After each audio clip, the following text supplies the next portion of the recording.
But I mean, again, he doesn't know who Gabriel is, right? Because he didn't come from an Abrahamic faith. The people of Mecca were pagan. The Quran is mentioned, if this book was from other than God, they would have found in it many contradictions. If a book is without contradictions, that has no bearing on whether it comes from God or not. I've had phone books that are inerrant, but I certainly don't think God gave them. That we believe without understanding. The brother asked a very important question, that most of the scholars say that listening to music, watching movies, and most of the television programs, they're haram. So how can we have fun? Let me tell you, brother, at the outset, that having fun is permitted in Islam as long as the fun is halal fun. That the standard narrative has holes in it. The Prophet tells us because Satan or the devil sleeps over our nostrils. Those who oversleep and not pray Fajr on time, Satan urinates in their ears. I really do think Jesus was crucified and that he really was dead and buried. He thought that he was a son of God in the sense that he was specially chosen by God. I think Jesus really did think he was going to be the Messiah, the future king of Israel. I mean, that is, after all, why they crucified him.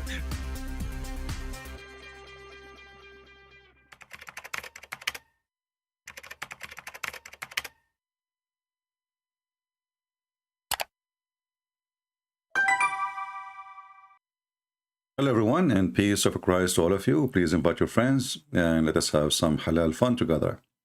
I apologize, we are a little bit late. You know, this timer stuck on the screen and I could not take it down, so I had to figure out how to fix it. As you see today, our topic is about Muhammad is the champion of human rights. And you know, you like it or not, you have to agree. I mean, who is better than Prophet of Allah when it's come to human rights? I'm going to open my Skype in case there is somebody from the Muhammad and would like to share with us about how Muhammad is a champion of human rights. Another unique in Islamic religion, we know that Muslims really worship Muhammad and they praise him. Actually, his name is the praised one.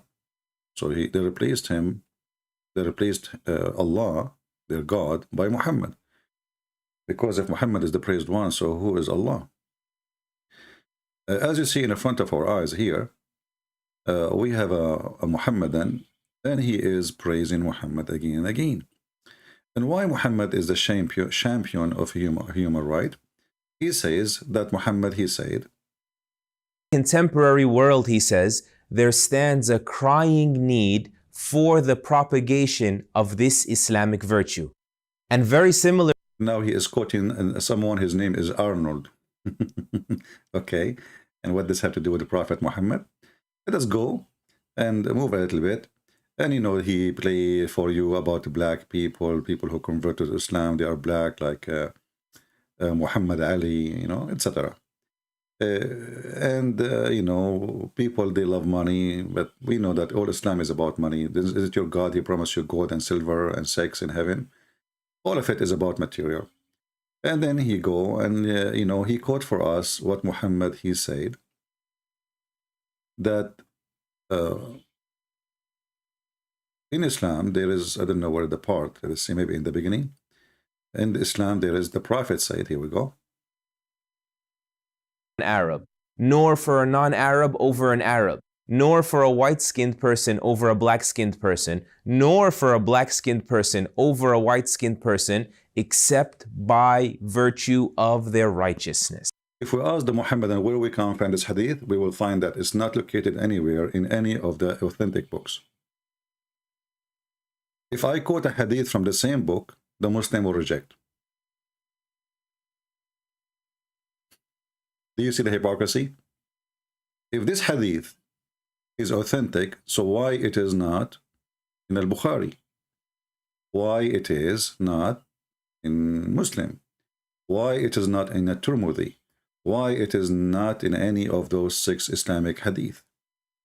And if Muhammad is a person against discrimination, well, isn't it Muhammad, he said, and let us show on the screen, that Allah created the black people and he said to them, you go to hell, and he created white people and he said to them, you go to heaven?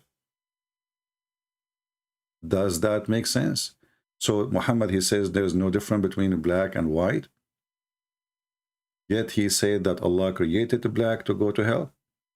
You know, we don't say things without proofs and reference. So let us show you together what, you know, Muhammad said. And now we will show you from authentic book, not non-authentic. This is Sahih al-Tirmidhi, the authentic Tirmidhi, hadith number 38. Allah Messenger, peace be upon him, said, Allah created Adam when he created him, and he struck his right shoulder, and there emitted from it white offspring, as if they were white ants. And then he struck the left shoulder, and there emitted from it black offspring, and they were like charcoal, you know. He said to those who they are emitted from the right shoulder, which means the white, you go to paradise, and I don't mind, or I don't care. And then he said to those who they are emitted from the left shoulder, you go to hell, and I don't care. So how those two statements, they match? I mean, if Islam does not discriminate between black and white, if Islam is not, it's based on your belief, how good you are, how nice you are. Well, according to Muhammad, it was a destiny. And you see, when Muhammad, he mentioned the right shoulder, right present right, left present wrong. So Muhammad, he chose that the offspring of the white race is coming from the right shoulder of Adam. Looked like Muhammad, he never heard of something called testicles. I knew it. I knew it from the beginning, that Adam, he used to have sex with his wife from his shoulder. But, you know, you need the proofs. But Muhammad, he provided us with the proof. So as you see here, this is a very racist, ugly, disgusting statement. And this is authentic book. This is authentic book.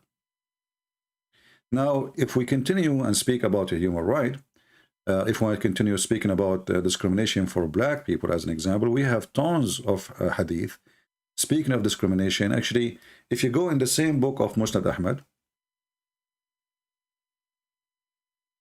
let me see, hold on. I just remember something.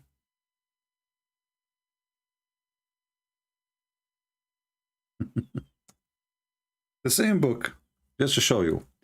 What is the price of the blood of a person he is black? In the same book. Is it equal to someone he is white?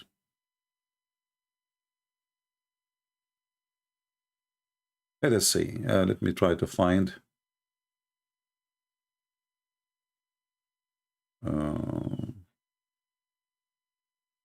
Actually, you know what? Better even than the book, better than the hadith. Let's go to the Quran. I mean, the Muslim, they will say this hadith is right away. They will say the same book they mention this hadith from. They will say we don't accept from there.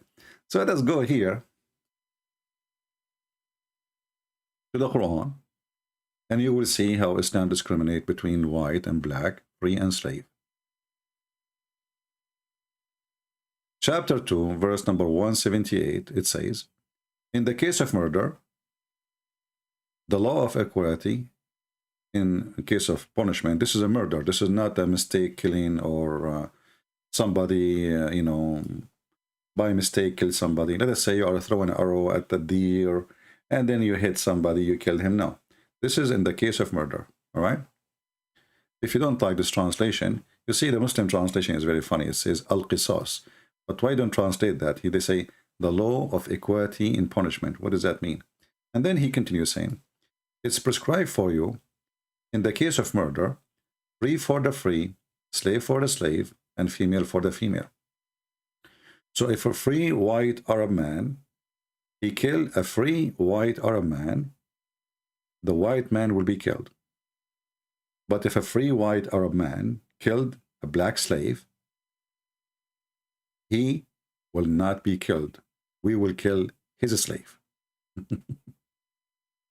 And if you kill a female, you know, we will kill your female. And you will see here discrimination start from being white, and you are superior, and then going down to you are black or a slave, and then you go down, you know, to female for female. Now, a Muslim, he might say to you, the interpretation is false. It doesn't say that, CP. We can go right now and see the interpretation. Chapter 2, verse number 178.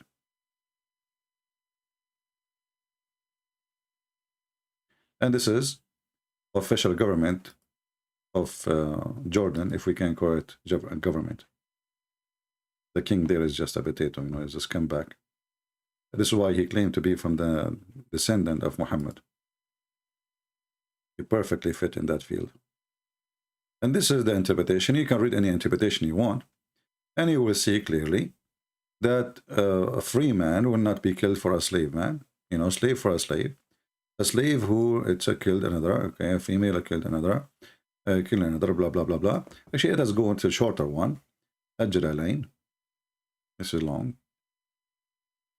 And the Muslims, by the way, they agree that even there is something called the price of a blood. So Muslims allow you to kill if you pay the family money and they are satisfied. You are free. You get out. You know, there's no punishment. It says here, "O who you believe, and prescribe for you obligatory for you is retribution, equality terms regarding slain both in attribute, blah blah blah blah blah." And then he says, "A free for a man is killed for a free man, not for a slave." Do you see it? Let me zoom in. Not for a slave, and a slave for a slave. This is not my interpretation. This is the interpretation of the Muhammad. So Muhammad is a champion of human rights. Why? Because he said, according to them, that in Islam, the best of you in front of Allah is not the one who is white or black, is the best in religion. But isn't it Muhammad, he says that he is from the best of mankind, and his tribe is the best of the Arab, and the Arab are the best of mankind? Let us see. I mean, this debate is amazing. As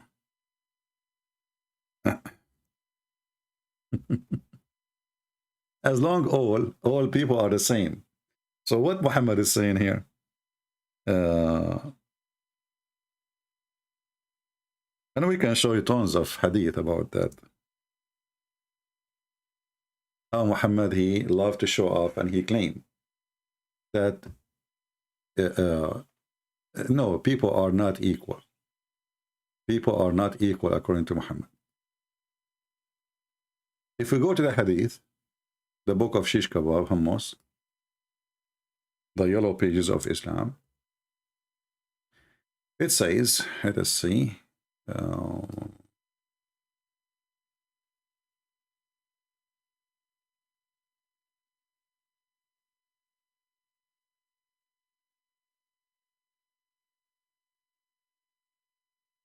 I'm just trying to find the exact. I see I have tons of hadith in front of me, but I want to find. I want to find something.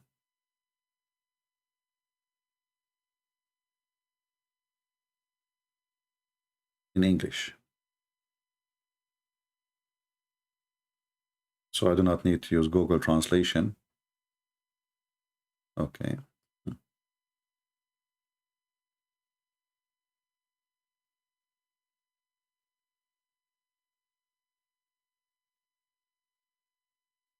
Read with me this hadith and let us see. I think we will find this one here.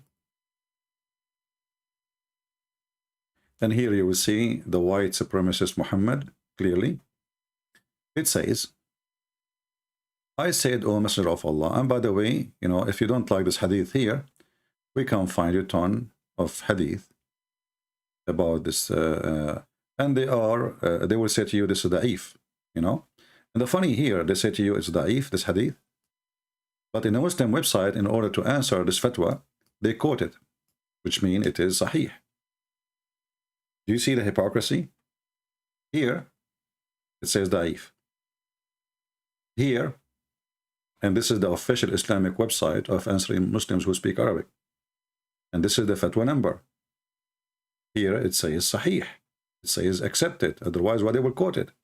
You know? And here they are quoting for you that Muhammad is from the best of mankind.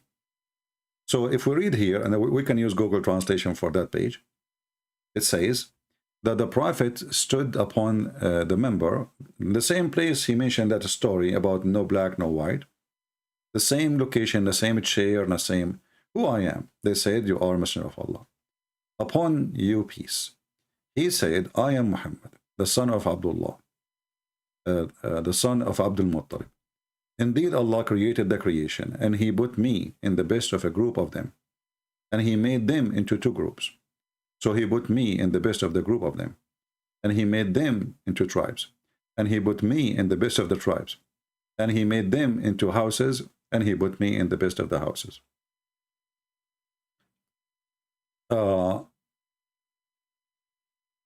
Let us find different hadith, because this one, they will say to you is da'if, don't you see? I mean, so a Christian prince is quoting for you a da'if hadith. Let us find a hadith which is sahih. Remember carefully, the best for you is the one who is righteous in front of Allah. But Quraysh are not. Quraysh, the Quran, have tons of verses about how evil they are, how ugly they are, how disgusting they are. So look at this. The Messenger of Allah said, Allah has chosen Ishmael from the children of Ibrahim. And then He chose Banu Kinana from the children of Ishmael. And then He chose Quraysh from Banu Kinana. And then He chose Banu Hashim, which means his family, from Quraysh. And then He chose me from Banu Hashim. But all the tribes He mentioned, they are kuffar.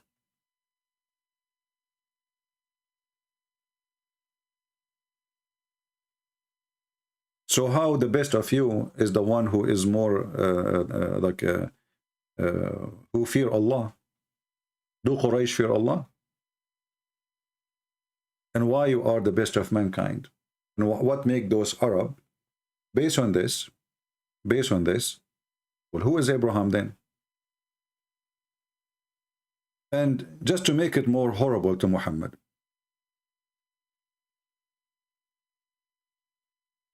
if the Quran is saying there's no difference between black and white, and there is no difference between Arab or non-Arab, so how we explain this verse?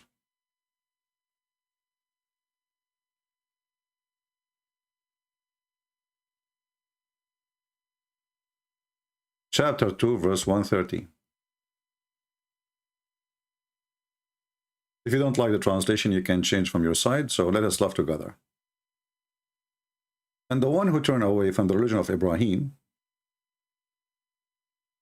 between two brackets, i.e. Islamic monotheism, which is funny, except who befools himself. Truly we choose him in his word, and verily the hereafter he will be among the righteous. Okay, so Abraham or Ibrahim, he is chosen. Well, the Christian, they say the same, the Jews, they say the same, right? Well, you know, Abraham, he chose God, you know, he to believe in God. But if you go a little bit down 2 verses, you will see.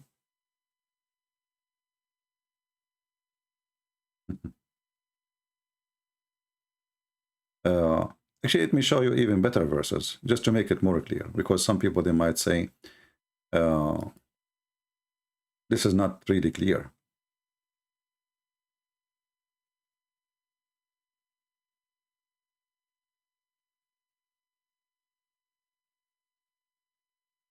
Chapter 29, verse number 27. It says, and we bestowed on him, Ibrahim, Isaac, and Jacob, and ordained among his offspring the prophethood and the book. So, do Muslims believe that there is a group of people, they are chosen and they are higher than others? Let us continue.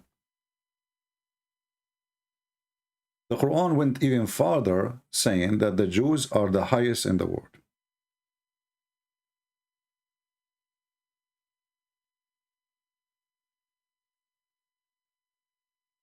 Chapter 2, verse number 47. Chapter 2, verse 122. Chapter 6, this is a different one, but let's go with the Jews first. And chapter 45, verse number 16. Let's go with the shortest. O children of Israel, remember my favor which bestowed upon you, that I preferred you from all al-alamin. Alamin, it means even between the genie and the human, not only the human. So the Jews are the best of mankind. They are the best. Allah, He favored them. But we just saw Muhammad claiming that he is from the best tribe and the tribe of Quraysh, but they are kuffar. And Quraysh is from Kinana, and they are kuffar, etc., etc. So all those tribes who they are kuffar, Muhammad claimed they are the best of mankind, and he is chosen from the best. Here we find the opposite. Muhammad is not from the Jews. He is not from the children of Israel. And as you see, Allah, He favored them upon all mankind. Then if we go to chapter 3, verse number 110, we will find the following.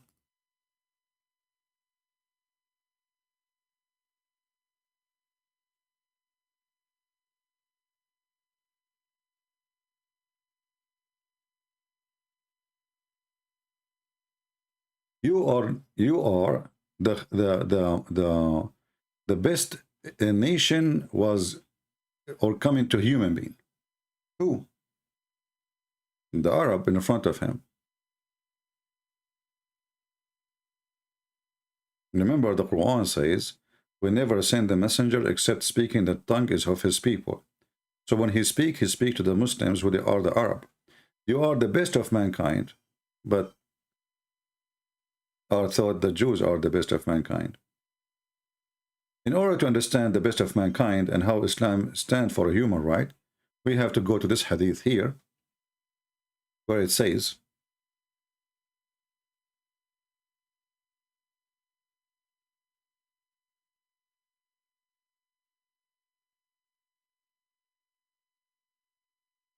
that Muhammadan are the best of mankind, specifically the Arab. Why? Because they bring everybody with the chain around their neck. Remember the name of the video of that guy saying that this is the Muhammad is the champion of human right. He is the champion of a human right. You are the best of people ever raised up for the benefit of mankind.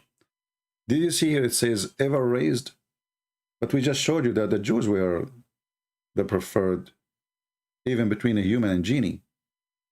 Muhammad now claimed that the Arab is way higher than the Jews. Forget about the Jews. This is all the news. So you are the first ever raised for the benefit of mankind. And when you see the word benefit, you say to yourself, that's good. I mean, for the benefit, they will make cars for us. They will feed us. They will make medicine. Muhammad, he made it so clear.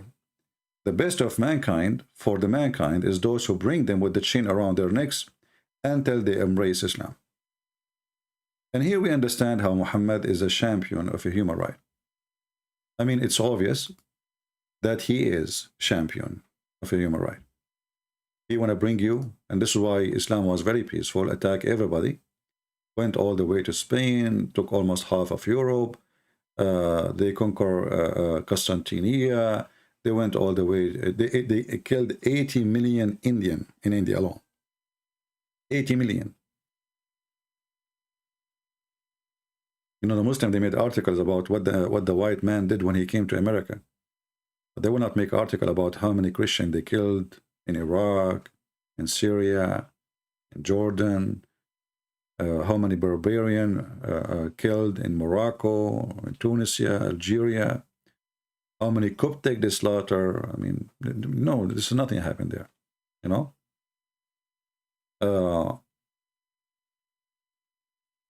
But everything is in front of us. Prove that Muhammad is absolutely racist.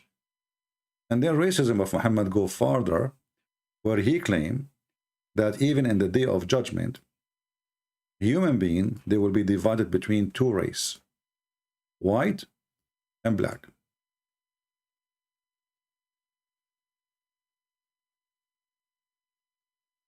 White and black. Let us see how this white and black work.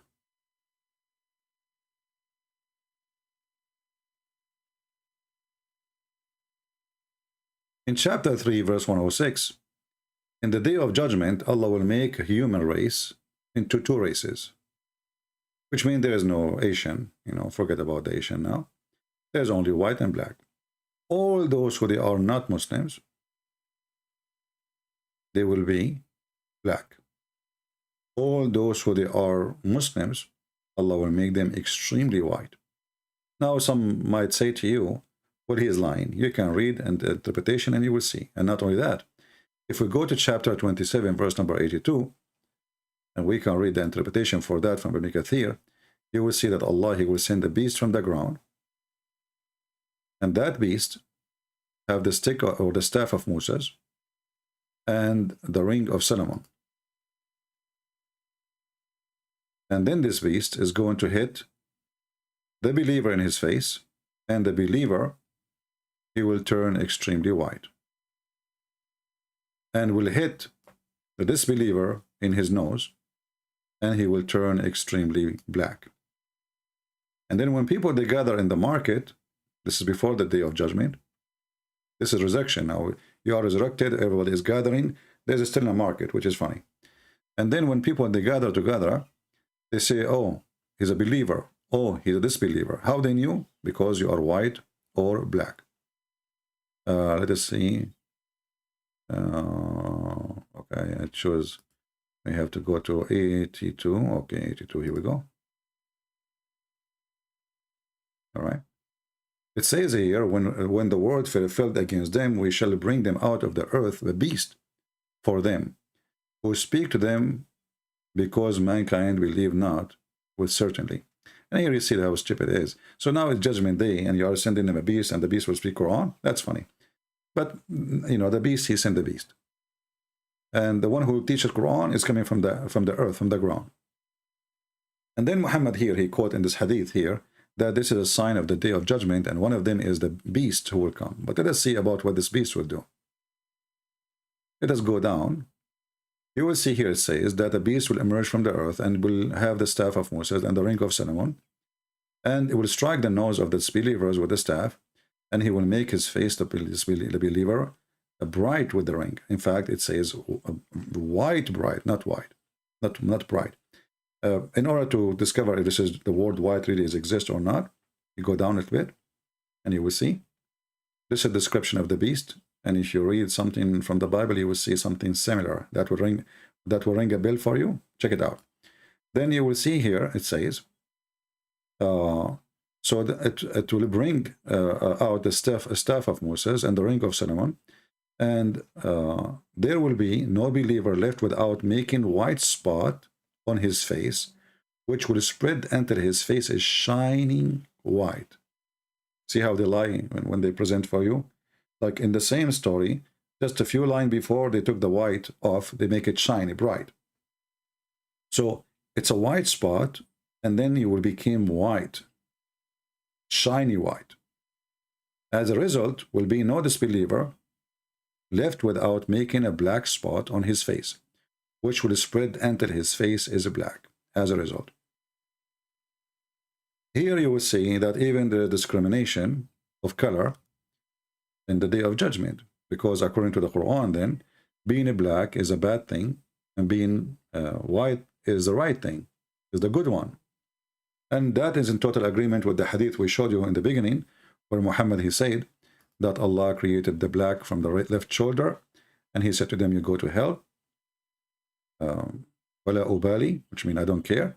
And he said to the one who they are from the right shoulder, you go to heaven, or the white, and I don't care, wala ubali. And this is authentic hadith.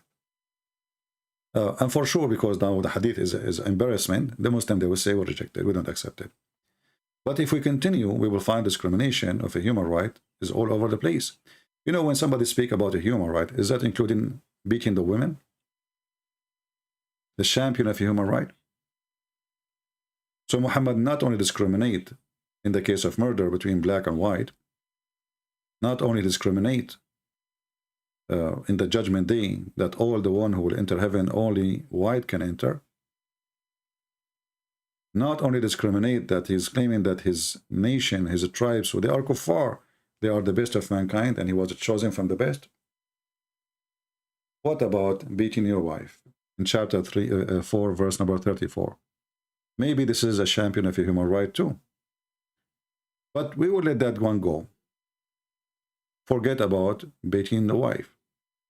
What about the inheritance of the wife or the women? A man, he take two equal, or he equal to two women in the inheritance. What about being a witness in the court? A woman, she is not even allowed to witness in any case, in the case of murder or capital punishment, only in the case of borrowing money, and it have to be two women at least and one man. What about marriage? Marriage. Can the women have 4 husbands? No, the man can have 4 wives, but the woman, she cannot. Can the woman divorce her husband by text message? This is a privilege only for the man. And if he like, he can switch the privilege to her, but this is his decision. Can a woman force the husband for divorce? Yes, she can, but she have to make him agree. So how she can force him? She did not force him. She will tell him, I don't want your money, I don't want your furniture, I don't want your gift, I don't want your property, I give you everything you gave me back, divorce me. If he agree, then she is divorced. It's called al-khula. But the man, he do not need any of those. He just can say, send text message, and the wife, she is divorced. What about treating the Christians and Muslims? Champion of human right. In the case of murder, is a Muslim will be killed if he kill a Christian? Actually, if you remember that the ketchup boy, he mentioned to us, let me get it, I just remember. He mentioned to us a hadith from Musannaf Abi Shaybah. He said in the Musannaf, and I will open the exact same page. So now can this potato says I don't accept it? Musannaf Abi Shaybah, page 297. Page 297. Exactly the same page he chose for us.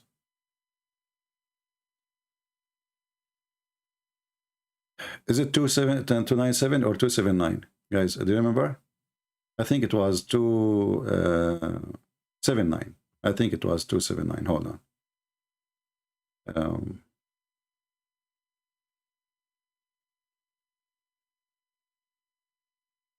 279.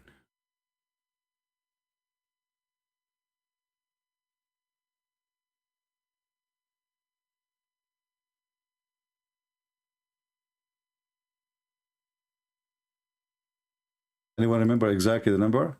To be sure? Is it 279 or 297?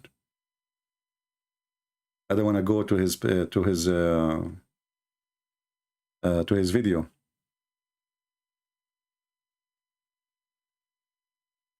$279.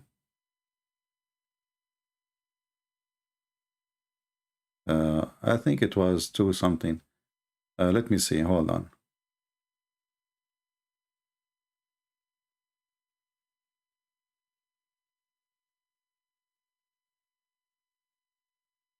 $479. Okay, that makes more sense. Hold on. Because this hadith doesn't say. I forgot. Like this is something he quote a way ago. 279. You guys are confusing me. It was volume number 6, right? Was it volume number 6?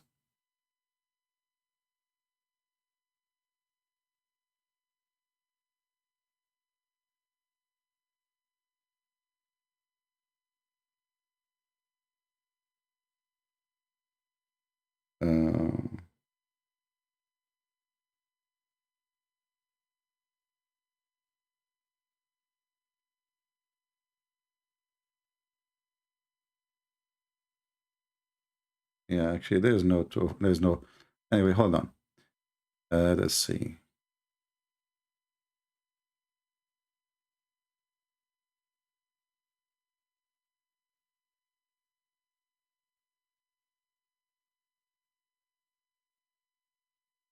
Four seven seven.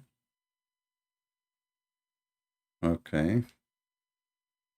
Well, I don't know. I think when he said the reference, he did not say such a number. But let us see. Okay, well, look like 477. Here we go. This is the book which is chosen by the Ketchup Boy, and I will put it for you on the screen, and I will use Google Translation.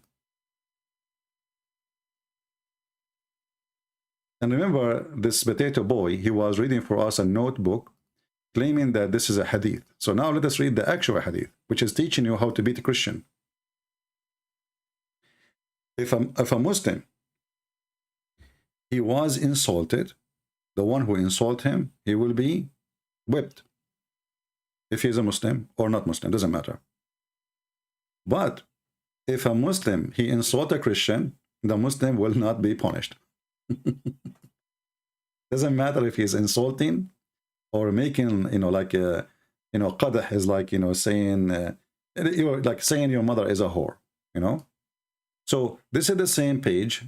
This potato ketchup boy, he quoted, very number 6, page number 477. It says here, حدثنا, actually you are right, حدثنا أبو بكر, حدثنا وكيع. Do you remember وكيع?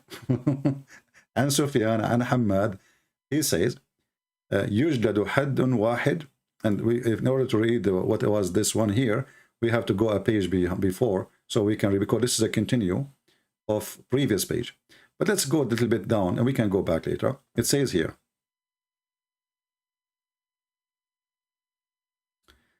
حدثنا حدثنا أبو بكر قال حدثنا هشيم بن بشير عن مغيرة from Ibrahim. He said, من قذف يهوديا أو نصرانيا فلا حد عليه. The one who insult a Christian or a Jew, there's no punishment. Google Translation.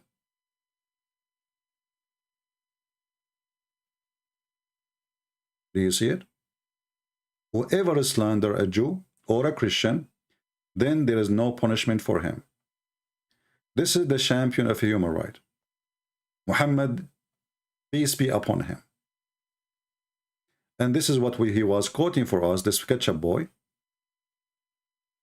And there is a note, it says, brother, reader, this is Islam way advanced in human right before what we hear today. Islam is against beating, and then we will show you here, it says, you beat them. You whip them, actually, not only you beat them.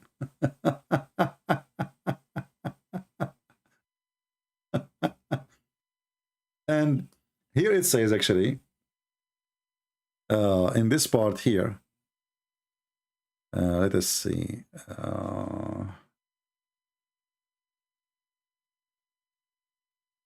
Let us go to the page before it and the page after it, maybe, so we can have more fun. Okay, it says here.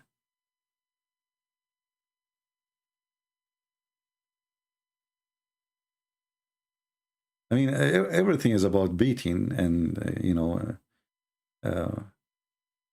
violence. It's just a pure violence. Let us see here. Okay. If we go to page number 478, let's go to page number 478. Look what it says here in page number 478.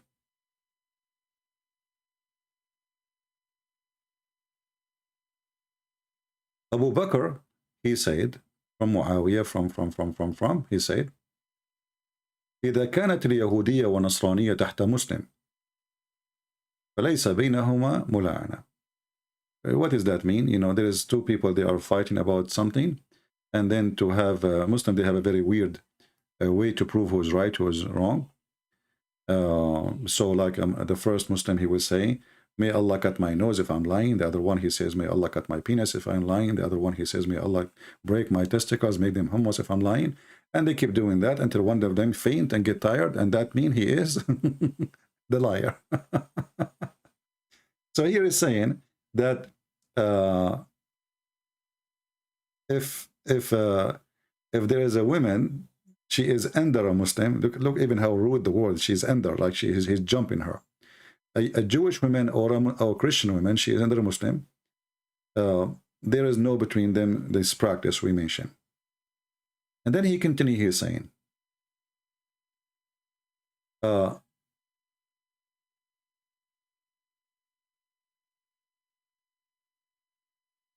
if a Christian or a Jew, he insulted or slandered somebody, he is a Muslim, we are going to punish him severely. حدثنا أبو بكر حدثنا وكيع حدثنا blah blah blah blah. It says, they brought to me a man who insulted or slandered a Jew or a Christian. If he says, if I brought to me with a person who insulted a Christian or a Jew, I'm going to beat him. And then he go down here, he says,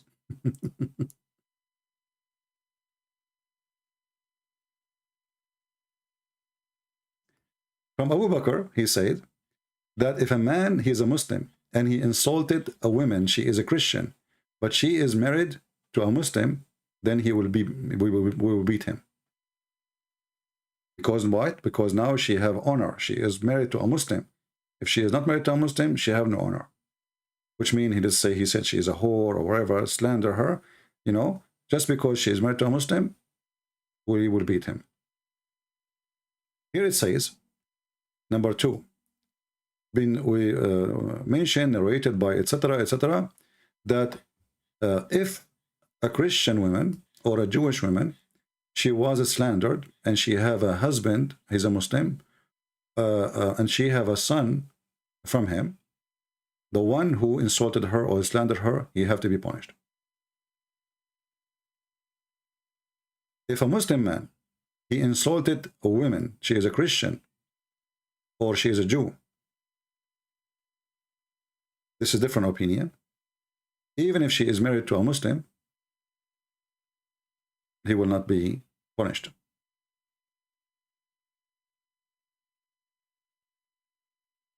So all those here in front of us is telling us the human right of Muhammad. What about killing? You see, we are just using the book of so-called Sheikh Uthman, who do not know read 2 Arabic words. What about in the case of murder? Muhammad, he said it clearly,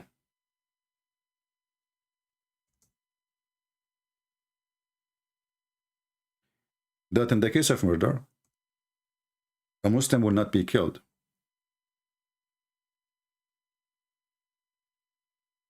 For killing non-Muslim.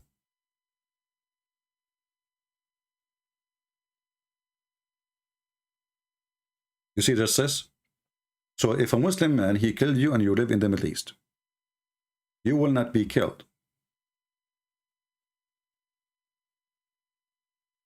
Who said that? Muhammad. And this is Sahih. This is the champion of a human right.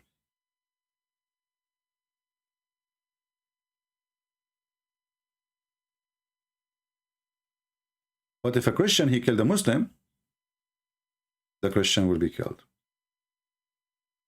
No question. The human right of Muhammad is all over the place. Now, what about Muhammad torturing people? Muhammad, remember, the champion of a human right. Have you ever heard of somebody, he is a champion of a human right? He captured his enemies, or let us even say criminals. Let us say criminals. And he started torturing them and putting nails in their eyes.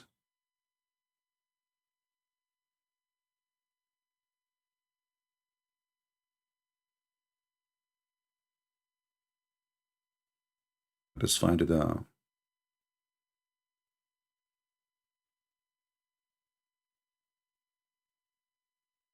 Muhammad, he cut their feet, he cut their hands, he crucified them, and then he gouged their eyes out. How he did that? He put nails in the fire, and as you see, this is Sahih. And then he put the nails inside their eyes. Do you see it? But remember, Muhammad is a person who was sent as mercy for all mankind. You know, when Jesus was on the cross, and he is the one who have nails in his hands and nails in his feet, he said, Father, forgive them, they do not know what they are doing. Muhammad, he enjoyed torture. What about a woman? Her name is Qurfa. Muhammad, he cut her 2 pieces when she was alive.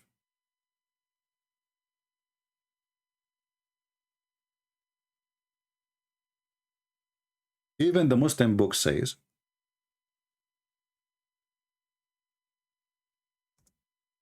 I don't know if anyone have the reference in English, can, you know, but let me search for it in Arabic.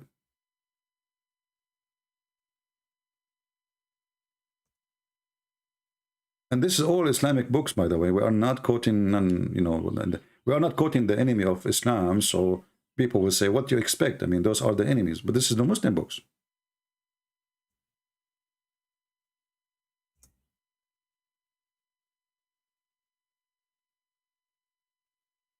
A woman, she is over the age of 86, something, almost 90.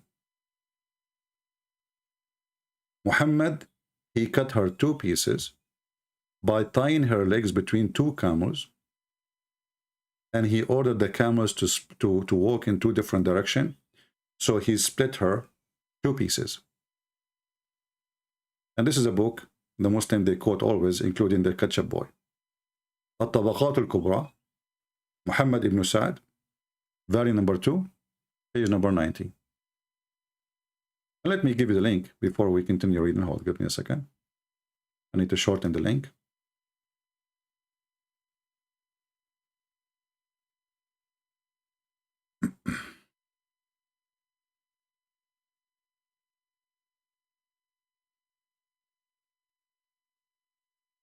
Remember, the Prophet is the best champion of human rights.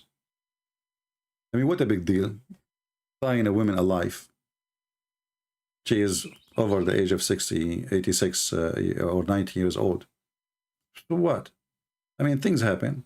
Put yourself in his shoes. Muhammad at that time, he don't have TV. He liked to watch horror movies. So this is the hadith in the front of you. All what you need to do, you open the link, and as you see, this is very official Islamic website. This is called Shia Library, but the book is a Sunni. Just take a note. So if we take this hadith here and read the story, and as you see, this is written by Muhammadan, not by me, and we use Google Translation, it says, I'll use Google Translation in front of your eyes, but let me read first in Arabic. It says, قرفة وهي عجوز كبيرة فقتلها قتلا عنيفا ربط بين رجليها حبلا ثم ربطها بين بعيرين ثم زجرهما فذهبا فقطعها وقتل النعمان, etc. So he killed even her family. So, and by the way, even they took her daughter and they raped her too, and they made her for sex. You see here, وابنتها, they took her daughter too to rape her. So let us translate.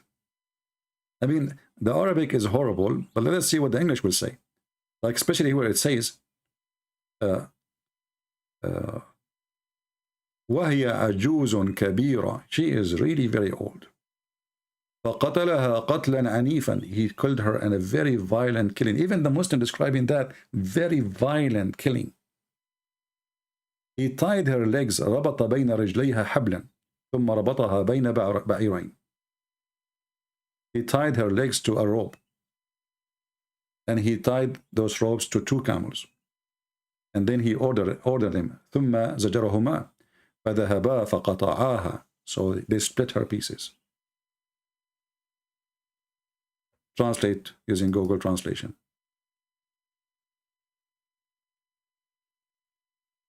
قرفة,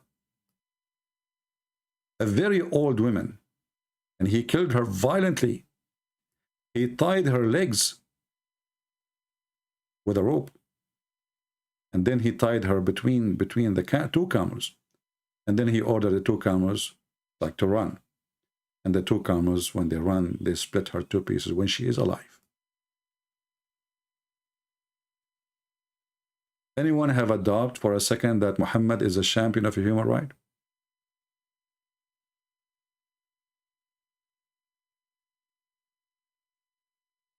If there is any Muslim want to tell us how he is the champion of a human right? A very old woman, and this is your books. This is your books. This is not written by Christians. This is a Muslim, something you are proud about.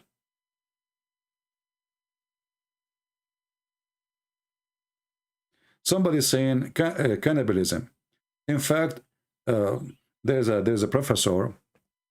He made a speech in YouTube, very silly person, speaking about how amazing a person who is very important in Islam. His name is Khalid ibn al-Walid. But this guy, Khalid, he cooked a human. He ate the soup of his head, and he raped his wife.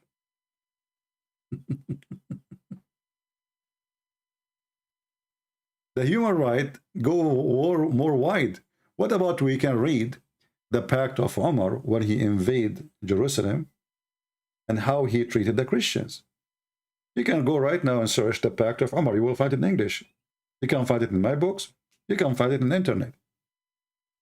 The Pact of Umar telling you how much human right Muslims believe in. Muhammad is the champion. And not only that, they say to you, Umar was the most person and just. Umar, he saw a woman, she is covering her hair, and she is a slave. He did beat her. He said to her, are you trying to make yourself equal with the free?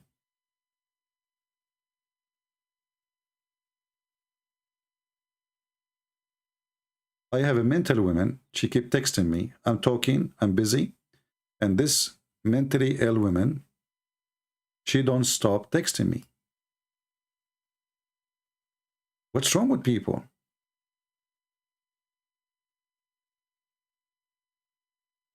Let me block you. And I blocked her like 1,000 times.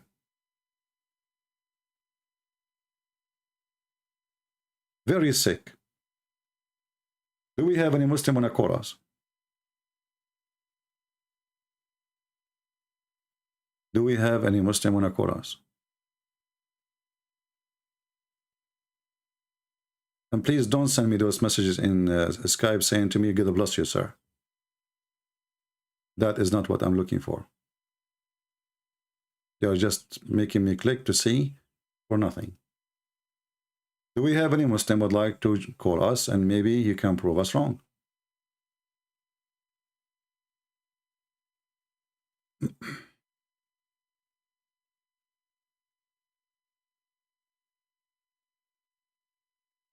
Anyone?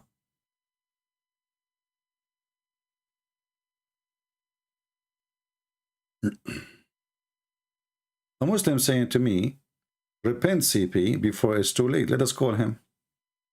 Maybe he can help me to repent.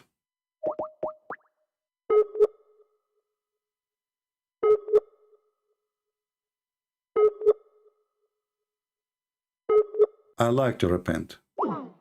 A Muslim is asking me to repent. A man who follow a person who cut women to pieces when she's alive and she is very old is asking me to repent. How sick.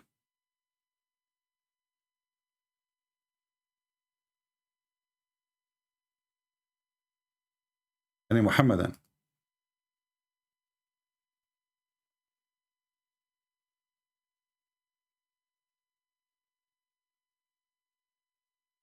Anyone? Who is a proud Muslim? He have any comment about what I said? By the way, I did not mention yet, I mean, your prophet, he tortured a Jew to take his money, he killed him, torture. I mean, the same, I mean, more than this, I mean, more than cutting the women to pieces, just for the money. And you know, the champion of human right is the same champion who come with law, says that in, you know, as a punishment, you crucify people, you cut their hands and you cut their feet.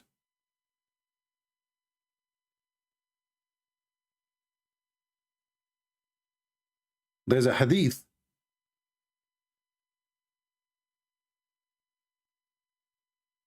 about a person, he committed theft. They brought him to Muhammad. Muhammad, he said to them, he said, the Prophet, he committed theft, so we should cut his hand. He said, kill him. And this is supposedly a wise statement. The Muslim, they say, but Prophet, he just commit theft. The Quran says, we cut her hand. I said, okay, cut his hand. Second time, the guy, he came, and he commit the same crime. So now they cut his foot. First time they cut his right hand. Second time they cut the other side, as the Quran says. You cut the other side, you cut his foot.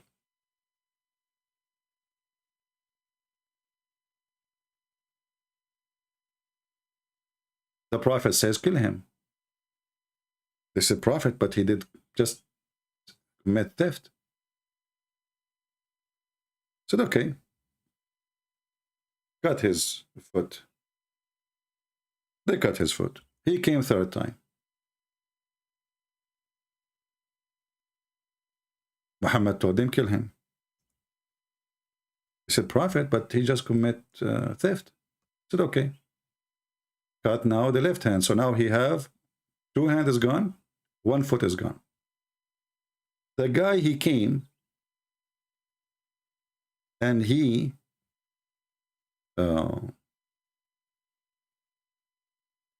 commit theft again.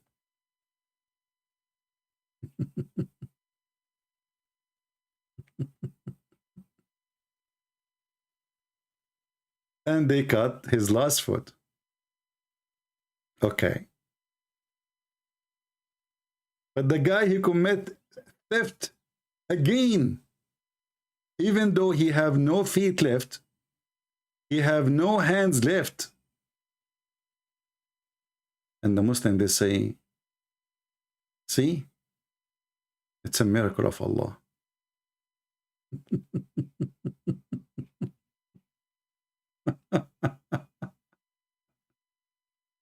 Let me see if I can find you the hadith.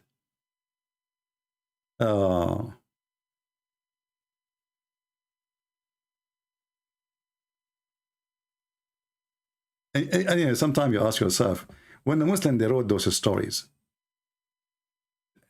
do they even have a brain? I mean, obviously, this is a fabrication. Like you see, we are trying to show you how filthy Muhammad is, but there is a lot of exaggeration here, right? Let me see if I can find the hadith in English here.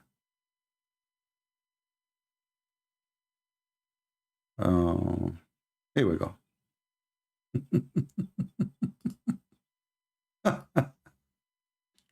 A thief was brought to the Prophet of Allah, and he said, kill him. And here you ask yourself, Muhammad, he claimed that he is just a prophet, and he followed God. Do Muhammad knew the future? Why you are saying kill him? The guy, he just committed theft. Is that how easy to kill? The Muslim, they want to show you that Muhammad is God. He knew what he would do in the future too. So he said, kill him. The people says, but he has committed theft. Messenger said, okay, well, cut off his hand. And then, so his right hand was cut off. Then he was brought again, second time. And they said to him, he said to them, kill him. The people said, but he just committed theft. Messenger of Allah said, okay, cut his foot. So they cut his left foot off. And then he was brought the third time. And he said, kill him. The people, they said, but he has committed theft. Messenger of Allah said, okay, cut off his hand. He now say down, now they cut the left hand. So now what we have, he have 2 hands is gone, 1 foot is gone. Now they brought him for the 4th time.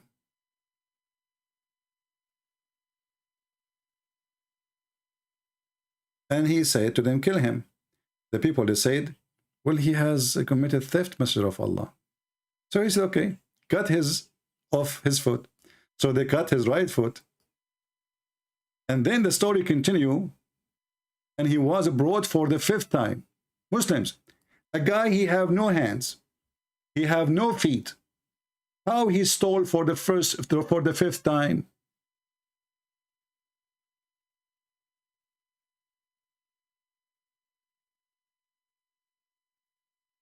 Any Muhammadan can tell me? The guy he stole for the 5th time?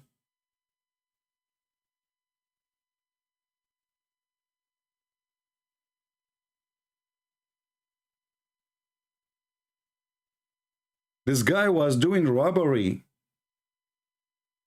without hands, without feet. Do you think he used his penis to steal? Like he dip it in glue and then he touched the apple and he take it?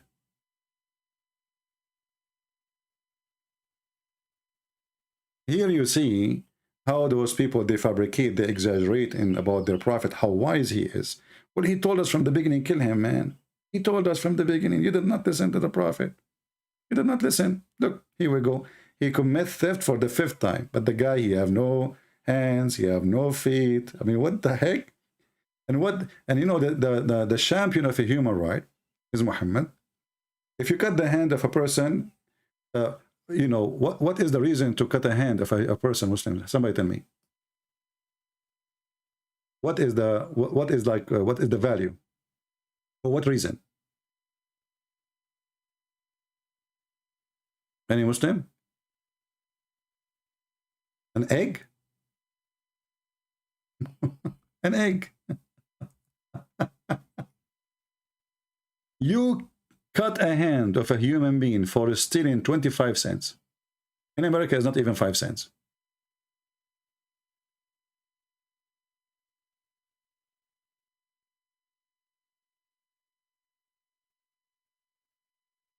And when you cut his hand, did you correct him? And how come you're Muslim, you did not cut the feet of Muhammad? I mean, isn't you Muslim, you speak about how many things Muhammad he stole from people, to the point they accuse him that he stole an underwear?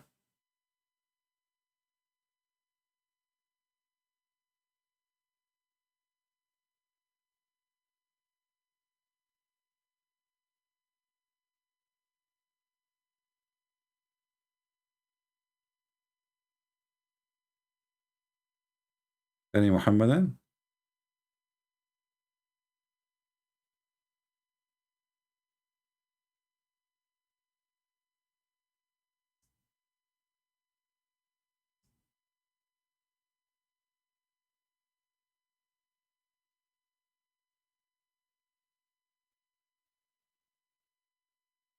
I don't see any Muhammadan texting me.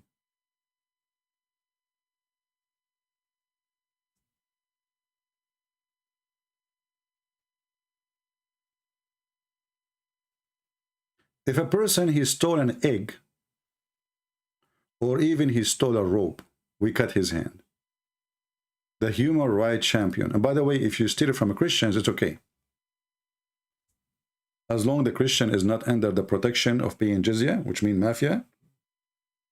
You pay the mafia, the Islamic mafia, then you are protected. Only them they can steal from you. Other person, if he steal because he's stealing from them, then look what Muhammad he said. Abu Hurairah reported, and what the Muslim they will say now, they will say this is da'if. You see, this is Sahih. This is Sahih Muslim. This is Sahih Bukhari. Allah Apostle said, Allah cursed the thief who steals an egg or a helmet, for which his hand is to be cut off. The champion of a human right. A person who steals an egg, he is not a thief, my friend, he is hungry.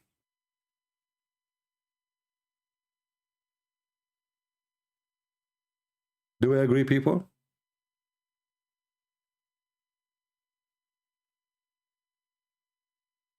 A person who steals an egg, a real thief, he robs someone rich, he take gold, silver, not an egg.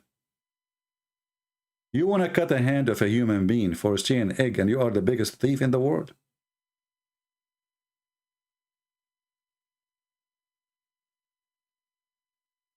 the human right champion.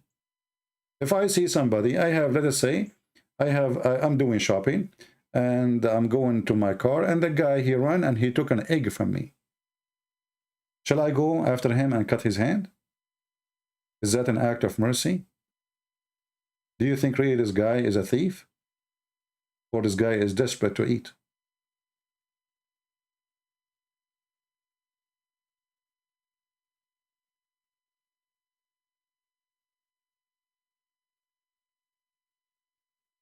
This is a very sick person. And yet the Muslim, they make videos saying that the Prophet of Allah, Muhammad, is the champion of a human right. Not to mention rape, you know, what about child abuse? I mean, he's taking Aisha. Who of you did save the hadith about Aisha, her mother, she feed her cucumber? Who of you did save it? When Aisha, she want to be sent to Muhammad so he can sleep with her, they start feeding her cucumber because she is so tiny. And Aisha, she said that.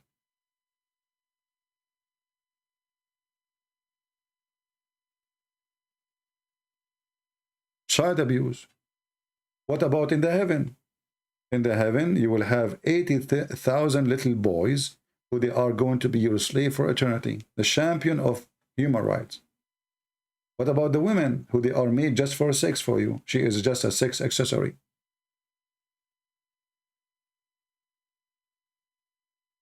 Anyone have the hadith about the cucumber? Nobody is saving reference, huh? Let us see who is going to post the text for us. Yeah. Well, the admin, he posted. So you will see here that Aisha, she was fed by cucumber in order to get bigger, as if she is a goat. And this is sahih.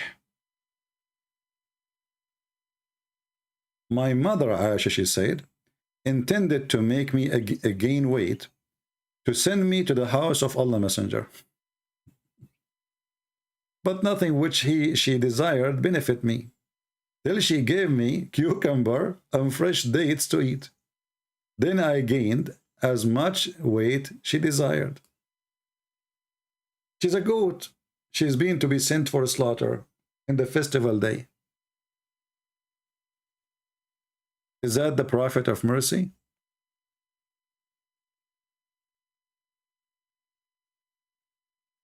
Raping, killing, riding tribes, taking their women, taking their children. The Muslim, they say to you that in Islam we don't kill kids. But for sure, this is absolutely a lie. If we ask them what is kids, what does exactly kids mean? Then the Muslim world will change about what kids is. So when they want 6 years is a kid. When they want 6 years is mature, as you see, Aisha. When Muhammad, he attacked the Jews and he killed all the Jewish men, he did not kill children, as Muslims they say. But in fact, he did kill most of the children, except the one who don't have hair, little hair, around his pubic area. And you know, in case you do not know, Middle Eastern, they have hair in a very early age. We are by nature hairy booter. So this is a story here, and this is in Sahih Hadith, reported in many places, that the reason he was not killed, he's a child from Bani Qurayza, the Jews. I was a young boy, and they were not sure about me, but they did not find any pubic hair, so they let me live. Here I am among you. That means they killed all the children who have little hair around their pubic hair.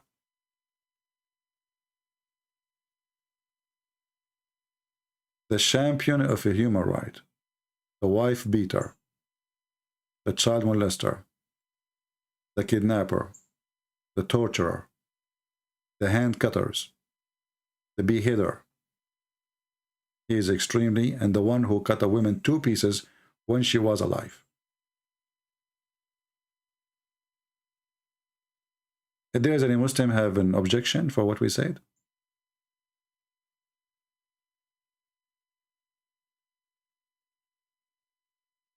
And you know, like the statement of Aisha is very funny, that when she ate a cucumber, she gets fat. That is the most hilarious thing ever to hear. Because cucumber does not make you fat. That's stupid.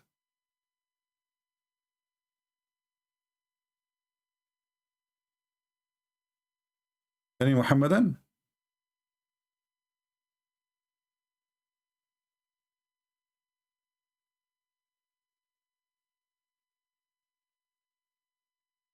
Any half Muhammadan? Any Muslim Sheikh?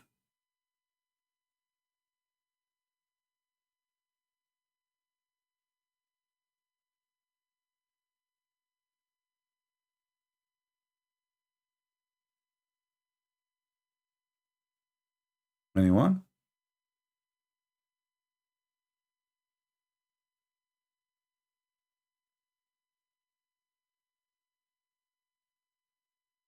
Well, we are talking about the last sermon, my friend, and we got it busted.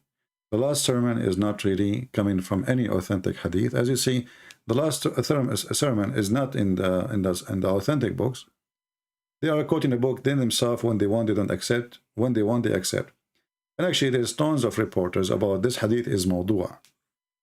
But because this hadith benefit them these days to fool black people, to make them believe that Islam is, is not racist.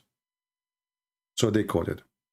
But we know that the Quran discriminate the even what is the reason the black stone is black? You see, somebody would say, well, if Islam is racist, so why Muslim they kiss a black stone?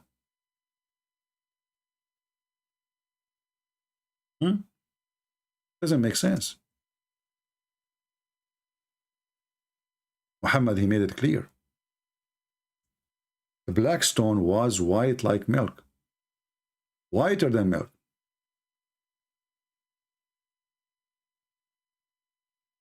Then the sin of mankind made it black.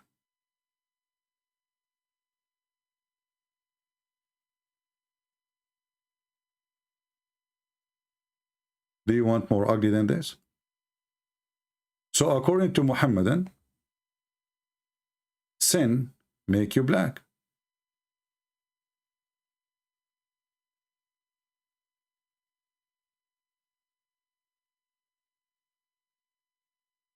I'm trying to find the hadith from Mufti Mink. Maybe we can find it.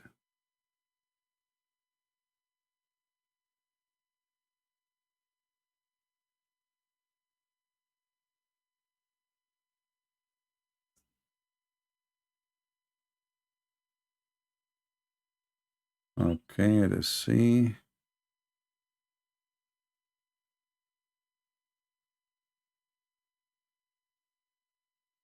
Research for black stone, we get the black magic hadith.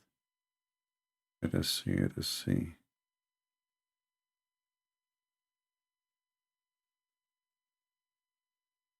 I mean, what's wrong with YouTube? We search for the black stone and show me black magic.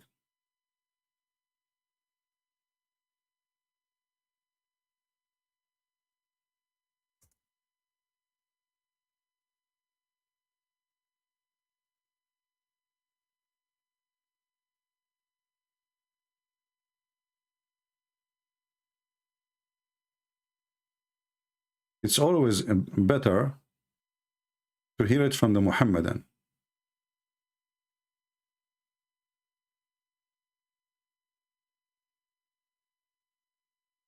Let us see if we can find it, if we can find it.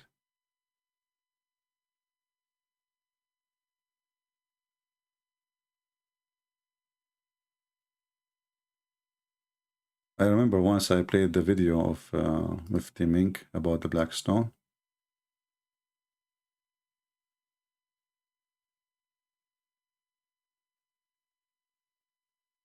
Okay.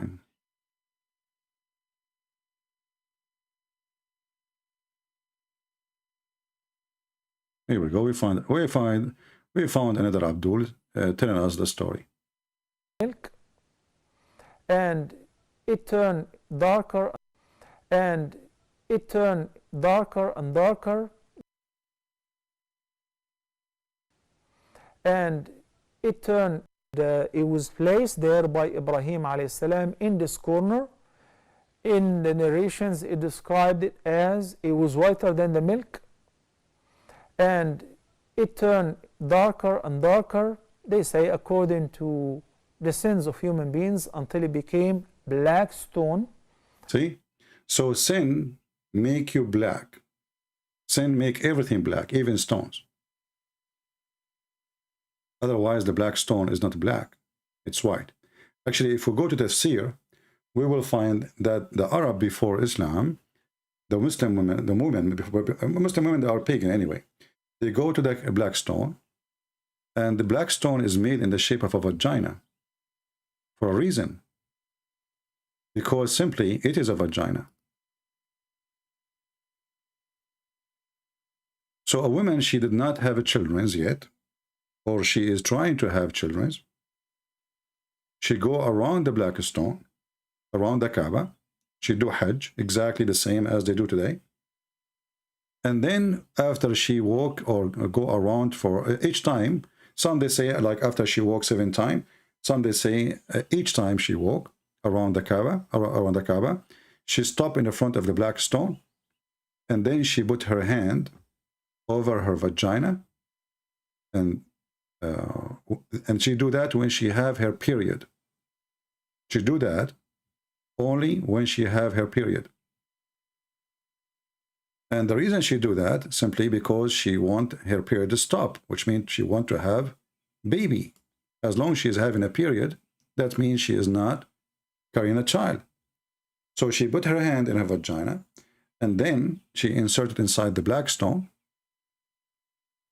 praying to Allah to make her, to fertilize her, to make her have a baby. And they believe the reason this woman, she cannot have a child, because she committed sin. That's why this guy, he said, it was the sin of mankind who made the black stone black. It was white. And if any Muslim want to say this is a lie, well, I have my Skype open. I challenge you to call me, and I will make you read the reference by yourself. Actually, even Al-Hajj, called Al-Hajj wrongly, it's called Al-Haq. Al-Haq means like you scratch something with something, or you touch something with something. So after the woman, she put her hand like this guy, and she have a blood from her vagina. And by the way, they go naked, totally naked around the Kaaba. You need to ask yourself, what was the religion of the people who go around the Kaaba totally naked? Totally naked.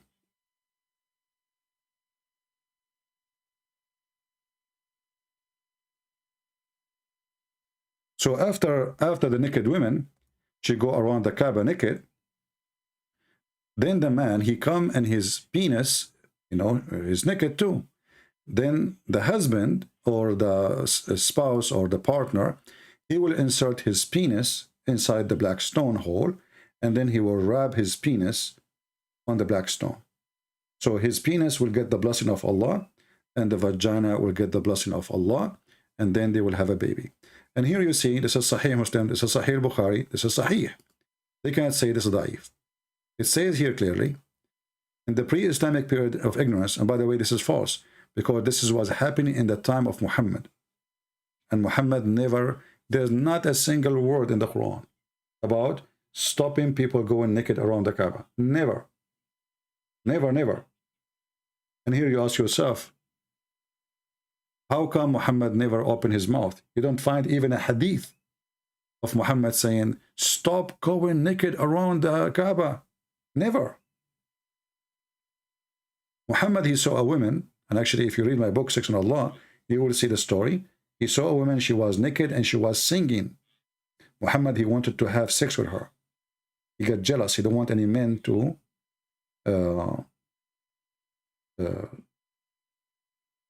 to look at her, So there's a story there about what happened. But we don't find anywhere in the Quran where it says, don't go around the Kaaba naked. And Muhammad, he waited until the last day of his life, and still people, they are going naked around the Kaaba. It says here, in the pre-Islamic period of ignorance, the people used to perform tawaf of the Kaaba naked, except in certain time. Right? Do you see it?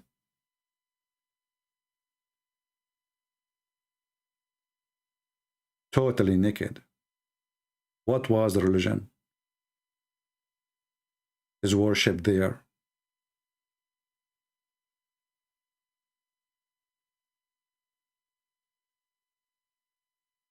Any Muslim? And by the way, until now they are still naked, in case you do not know. The Muslim now, they wear a sheet following the Hindu practice. Obviously, Muhammad, he copied that from the Hindus. If you look at the Hindus, especially the priest, they have their own temple, which is like a Kaaba, and they have a black stone, present a vagina and a penis. And then the Hindus, they believe it's a holy thing for them. And the Hindu, he wear a sheet, just a piece of sheet, he's wearing nothing. And this is exactly what the Muslim, they do. They wear a sheet. The same sandals, the same sheet, the same shoulder is showing, and they shave their head exactly the same as the Hindus.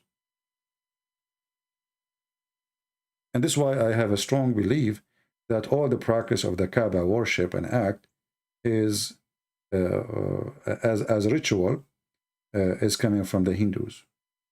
Even though the stones are coming from the temple of Al-Makkah, which is in Yemen, which is the moon god temple.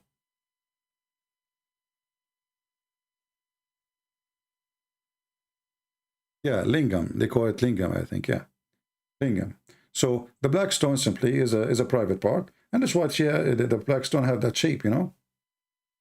If you remember, once I went to a Muslim website and they have a chat, and I asked them, I have a question, Assalamu alaikum, blah blah blah, and then the guy, and I posted actually in online, I don't know if you have it. I said to the guy there, the one who want to convert me to Islam, I have a question, by the way. I mean, Islam is not a pagan religion, right? He said, yeah. I said, so why the prophet, he kissed the black stone? Took him like a few minutes, and then he answered back saying, because it's holy. And I said, then, okay, and why it's holy? Took him a few minutes more, and he answered back saying, because he kissed it. Why the prophet kissed the black stone? Because it's holy. And why it's holy? Because he kissed it.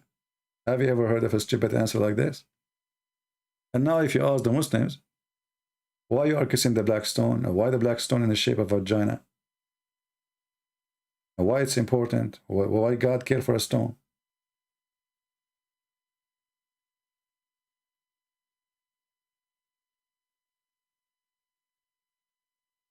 Any Muhammadan?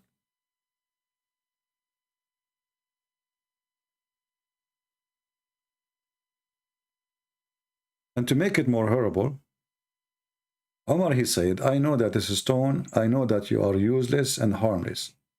But because the prophet, he kissed you, I'm going to kiss you.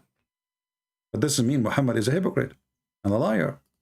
Because if the stone is useless, so why Muhammad kiss it?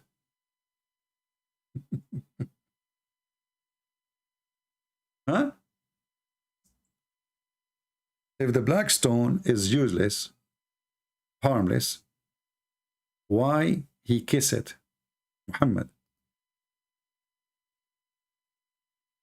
You see, actually, the statement of Umar destroy all the lies Muslim, they come to us with it, saying the Prophet said that the black stone is the right hand of Allah. Okay, let us take that for granted. It is the right hand of Allah. And whoever kiss it, he kissed the hand of Allah. Wonderful. The black stone sent from heaven, and she was white, and is going to witness for us in the day of judgment. Okay, I will take that for granted. Then Umar is a companion of Muhammad in the time of Muhammad. He said, I know that you are just a stone, that you cannot neither do any harm nor give benefit. Had I not seen Messenger of Allah kissing you, I would not have kissed you. That's mean everything Muhammad he said about the black stone is a lie. It's not sent by Allah. It's useless. Because if Allah sent it, it means there is a use for it. And by the way, we can debunk all the idea or the whole Kaaba thing. And I will give you a very short, easy to debunk a Muslim claim about the Kaaba is the center of the earth and Allah chose the location. You know, Allah, He chose the location of the Kaaba. Yes, brother. Okay. Let us take a look. Allah, He chose the location of the Kaaba, and this is the Kaaba covered by sewage water.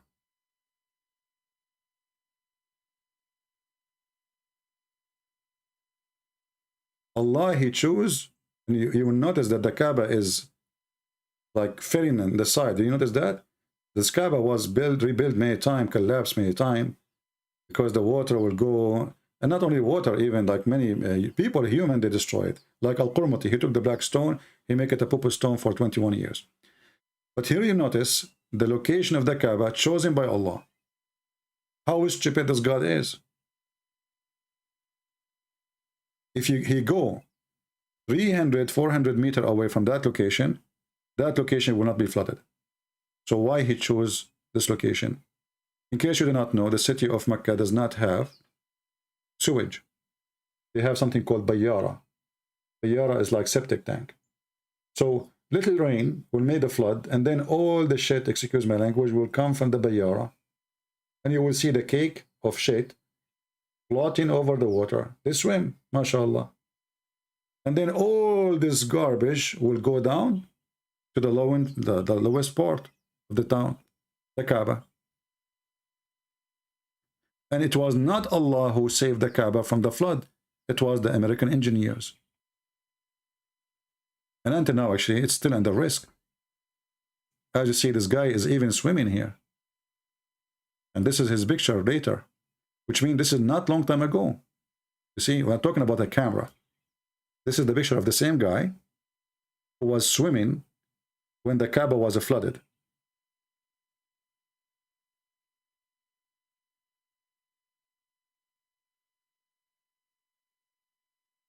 What do you think? Another proof that the Kaaba thing is a silly pagan thing, and the black stone. The Muslims, they say Allah is in the black stone from heaven, but if you check, you will find there's no black stone left. There's little tiny rocks. They are gone. This is what is left of the black stone. All the space there is wax. All of it is wax. Dark brown, expensive wax. They bring it from Pakistan, and the one who do maintenance to it, he himself is from Pakistan, and there's no black stone left. There's a small rocks, and Erdogan, he stole one of it, and it is now in Turkey. So if this is a stone sent by Allah, shouldn't Allah, and is going to witness for you until the day of judgment, well, the stone is gone.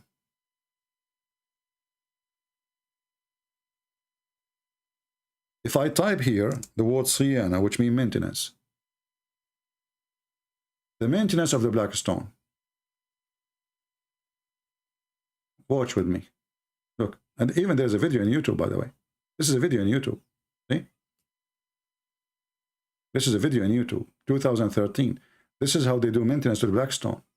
This guy is burning the wax because when people, they touch it, the wax will come out and the stones, they will become loose and people, they can steal. This is why they have a policeman next to the stone,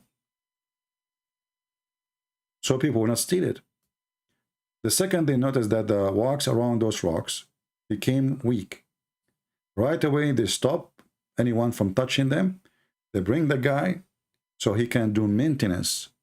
So if this is a stone made by Allah, sent by Allah, and there's nothing left of it, it's gone, and we need to do maintenance to it, how that can be from Allah?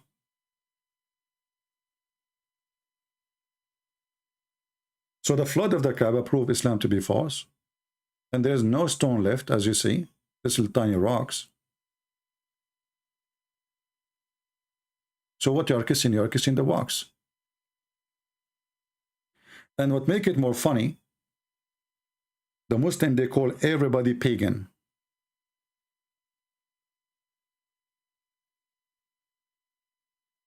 They call you pagan.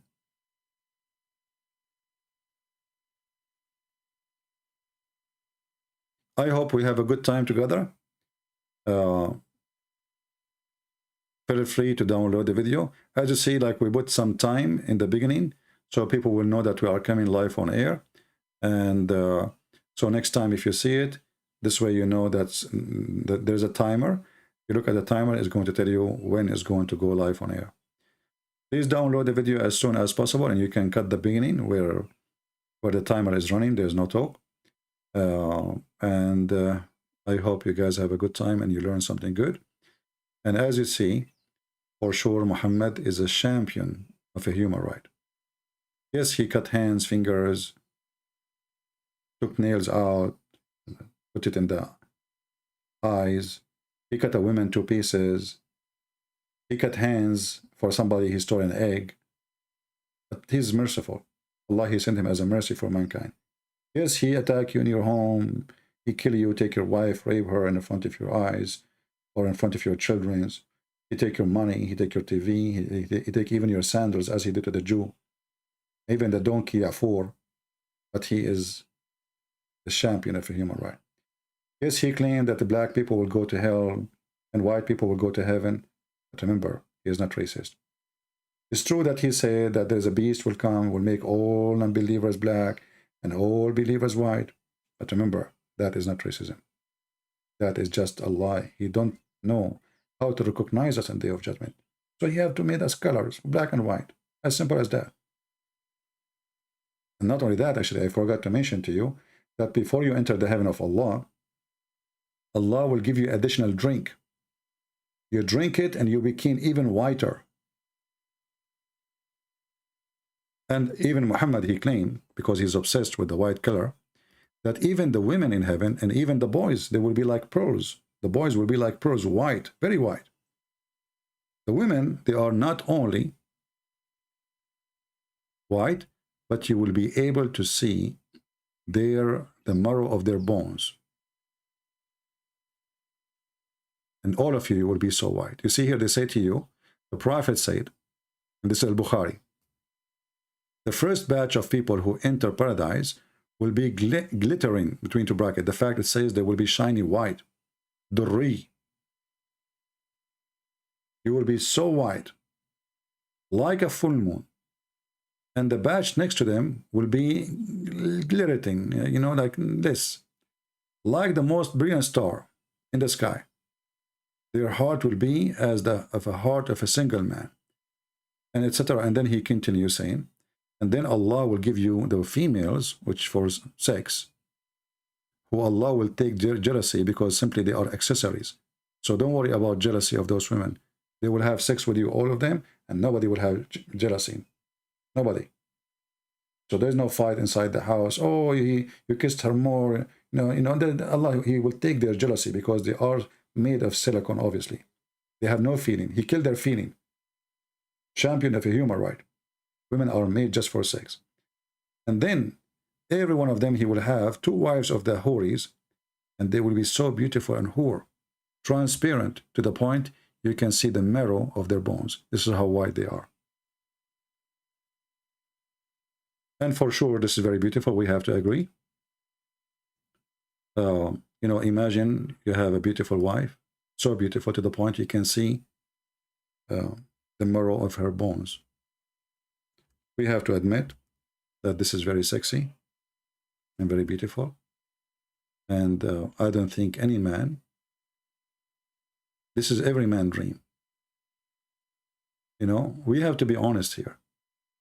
How many of us dream every day to have a woman, she is so white, to the point we can see her bones. That is so beautiful.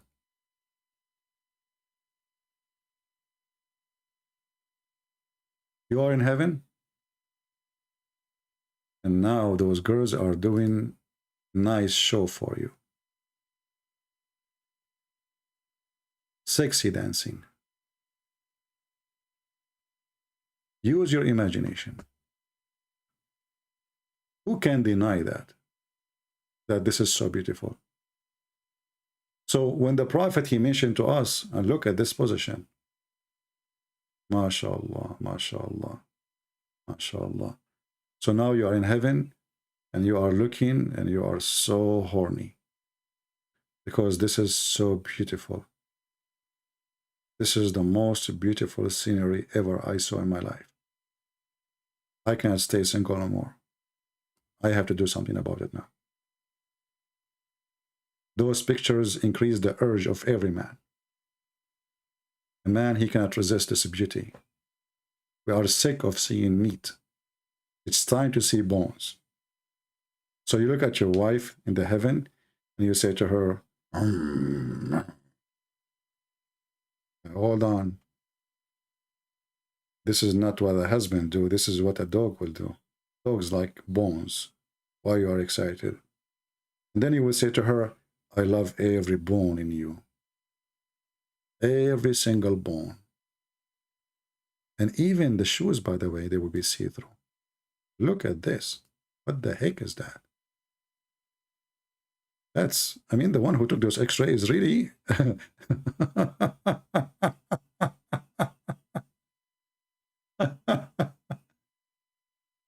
Oh boy. All right. So this is Muhammad. This is how racist he is, to the point the promises of those who will be in heaven, all of them, they will be white. Even the accessories, which is the boys, the sex toys, the women, they are extremely white, to the point you will see their bones. You might think this is it's just like, you know, you will see that this is about how white they are. You know, when somebody is extremely white, you can see the veins, the blood under his skin, you know. So Muhammad is speaking about how white they are. And he's speaking about you and yourself, how white you will be, as you see in front of you. You will be whiter than the moon. You remember the video? The guy, he look at the Prophet, he look at the moon, he look at the Prophet, he look at the moon, he look at the Prophet, and you look at the moon, and he said, oh, the Prophet is more pretty than the moon. More white. Is more white in the darkness of night. This is a supremacist white cult. Pagan, sexual, violent, and dangerous. I hope we share with you what is enough for you for today. Tell your friends. As you see, YouTube is trying to put our view down. You know, people are not receiving notification. I have in this account, I think, more than 90,000. And then nobody is notified. It doesn't make sense, right? It doesn't make sense at all. Like if I have 9,000, I would say, okay, I have 500, you know. If I have 10,000, 20,000, we have almost 100,000. How in the world nobody is being notified? This is why we say subscribe to Patreon, because Patreon will send you an email immediately that Christian Prince, he posted something, and you will know that I'm going live. All right? And this is always, you know, Patreon is good because you will be able to find where I'm going to go live. Because what if today YouTube took down our channel? You never know. You see, each time I have a channel reach 100,000 something, YouTube take it down. Otherwise, I should have millions of subscribers. You see, I'm not lucky like David Wood. He have, for the last 10 years, 12 years, they did not take his channel down. Me, I lost tons of channels. And then I learned by time, the only way to survive it is not to keep videos. That's why I don't keep videos. Did you ask yourself why I don't keep videos? This is the only way to survive. So my channel can be deleted immediately. David Wood, he have videos from 10 years ago. I don't have a video even from last week.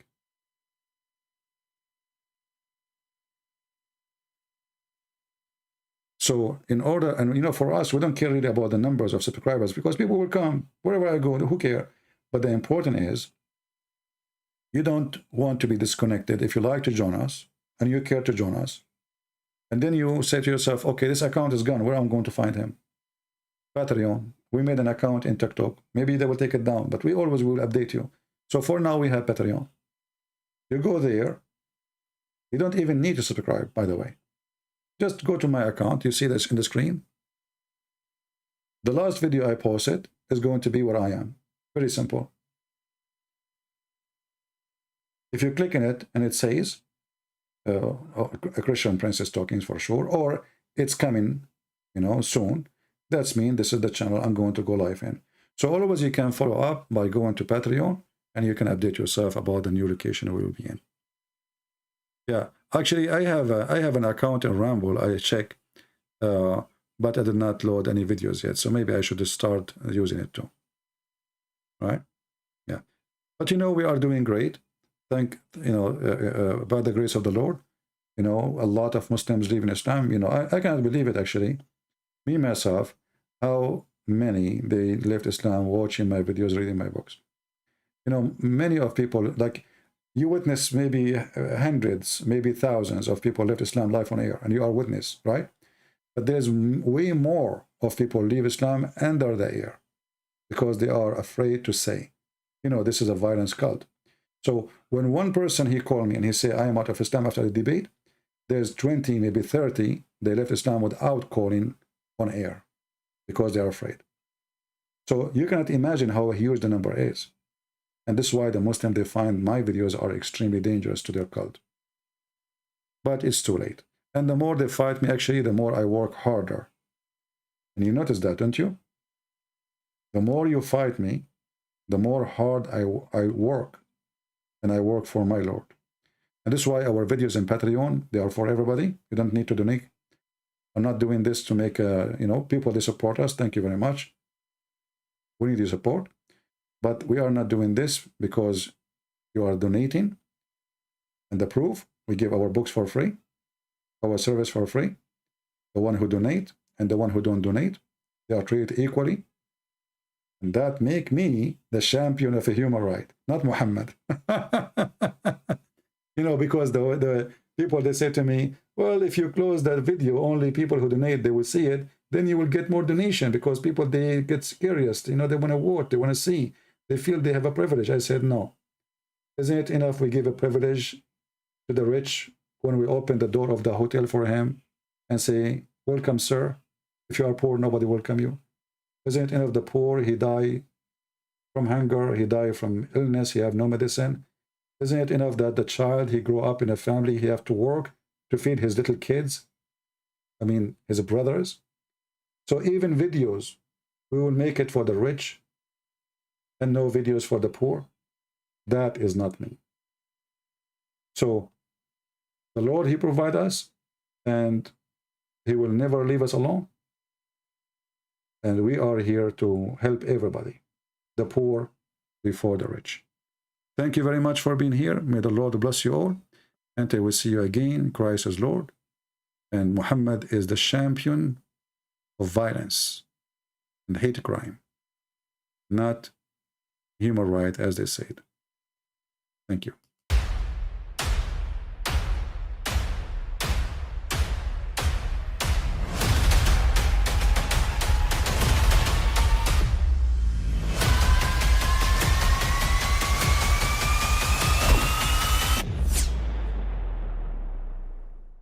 But again, he doesn't know who Gabriel is, right? Because he didn't come from an Abrahamic faith.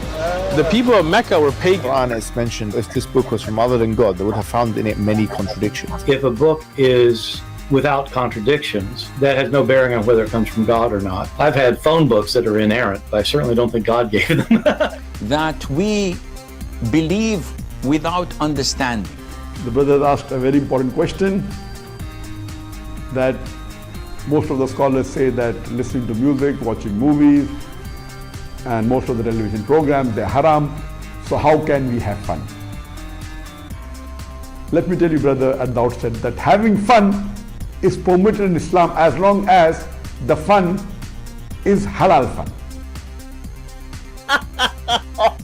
That the standard narrative has holes in it. The Prophet tells us because Satan or the devil sleeps over our nostrils. Those who oversleep and not pray Fajr on time, Satan urinates in their ears. I really do think Jesus was crucified and that he really was dead and buried. He thought that he was a son of God in the sense that he was specially chosen by God. I think Jesus really did think he was going to be the Messiah, the future king of Israel. I mean, that is, after all, why they crucified him,